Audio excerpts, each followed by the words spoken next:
صباح السعادة. ما تيجي أقولك على وصفة سهلة جدا وبسيطة واقتصادية وعلى قد الإيد. ب5 جنيه هتدفي عيالك وهيتبسطوا كمان من الوصفة الشتوية اللي هنعملها لهم. جه الشتا وأيام الدفا بقى والعيال عايزين يتغدوا كده أكلة حلوة شتوية تدفيهم. طب النهاردة بقى هنعمل إيه؟ وصفتي النهاردة هتبقى ب5 جنيه. بصي، أنا هحسبها لك. الغدوة بتاعتنا دي لو كلفتك 20 جنيه، قوليلي كده هتكلفك كام؟ وأول حاجة يا بنات نصلي على الرسول وندخل على مطبخنا المتواضع على طول. أنا هنا بقى في وصفات الغلابة، جايلك من الزمن الجميل. هقدم لك وصفات سهلة جدا اقتصادية وبسيطة وعلى قد الإيد. ميزانية تبدأ من 16 جنيه توصل لحد 3 و4 و5000 جنيه. بس لو أول مرة تشوفيني، لايك وشير وتمني لي من قلبك الخير. كومنت حلو كده منك تقولي لي بتتابعيني منين. وزي ما انتم شايفين يا بنات، أنا جبت ب5 جنيه فول مدشوش، طبعا على حسب عدد أفراد أسرتك، تقدري تزودي أو تقللي زي ما تحبي. 5 جنيه فول ده كان تقريبا معاه كوباية من الفول. بدأت إن أنا أغسلها وأنقعها، تقدري تنقعيها لمدة ليلة كاملة. جبت عليهم نص كيلو طماطم. كيلو الطماطم دلوقتي بقى ب7 جنيه ونص، يعني تقريبا هنقول ب4 جنيه طماطم. 4 و5 يبقى كده 9 جنيه، عليهم نص كيلو رز، هنقول مثلا ب12 جنيه ونص. يبقى كده ايه الحسبة كام يا بنات؟ يبقى الحسبة بتاعتنا بالظبط 21 جنيه. جبت الطماطم يا بنات وهضربها بقى في الخلاط، طبعا بعد ما الفول اتنقع النقع الكامل بتاعه. وهبدأ اجيب بصلة متوسطة. طبعا البصلة عندنا هنا ايه، موجودة من حواضر البيت، هتلاقيها موجودة عندك. يعني ايه، بنبقى احنا طبعا شاريينها في المشتريات الأسبوعية. بجيب بقى البصل يا بنات وبقطعها بالشكل اللي حضرتك شايفاه، مكعبات صغيرة أو ايه مفرومة ناعم.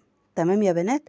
واجيب عليها كده حوالي 4 فصوص من الثوم. وطبعا البصل والثوم بيدوا ريحة هايلة للطبيخ. الشتا طبعا بيمتاز بالطبيخ، وبصي روايحه بتبقى هايل. وكل يوم مش عارفين نطبخ ايه، فوصفة النهاردة بسيطة جدا.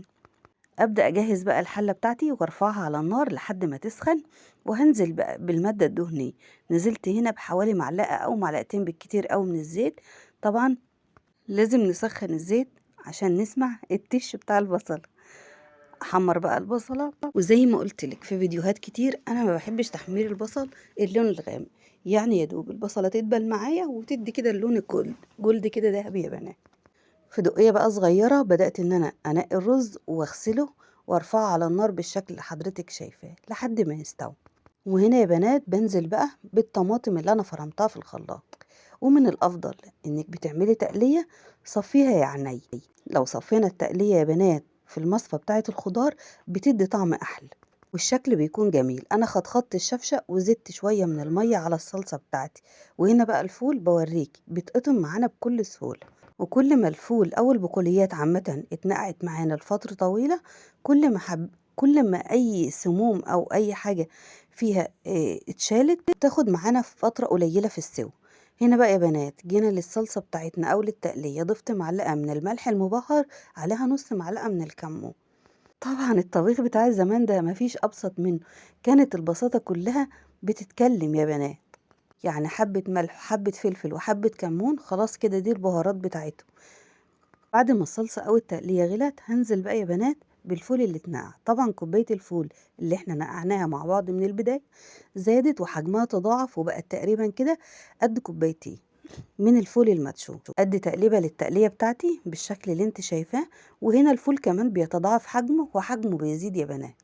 يعني في المرحلة دي بعد ما اخدت الغلوة بتاعتنا، تقدري ان انت تضيفي شوية من مية عادية خالص، مفيش اي مشاكل يا بنات.